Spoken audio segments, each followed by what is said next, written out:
بسم اللہ الرحمن الرحیم۔ السلام علیکم ورحمۃ اللہ وبرکاتہ۔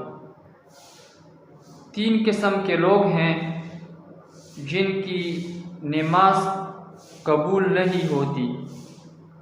ایک وہ عورت جو رات اس حال میں گزارے جبکہ اس کا خاوند، اس کا شوہر اس سے ناراض ہو۔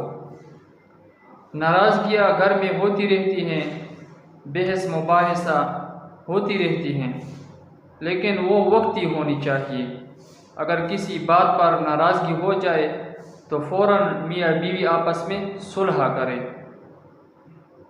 اور دوسرا وہ آدمی جس کے پیٹ میں حرام ہو تو اس کی نہ نفل نماز قبول ہوتی ہیں اور نہ فرض نماز قبول ہوتی ہیں۔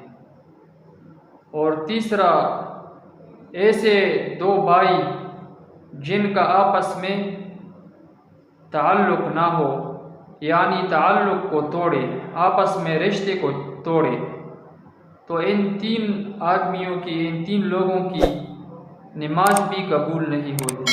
اگرچہ فریضہ ادا ہو جاتا ہے لیکن جو ثواب، جو قبولیت پر جو ثواب ہوتا ہے وہ نہیں ملتا۔ ایک حدیث میں آتا ہے کہ رشتہ قطع کرنے والا، رشتہ توڑنے والا یہ جنت میں داخل نہیں ہوگا۔ اللہ جل شانہ ہمیں آپس میں اتفاق، اتحاد اور پیار محبت نصیب فرمائے، آمین۔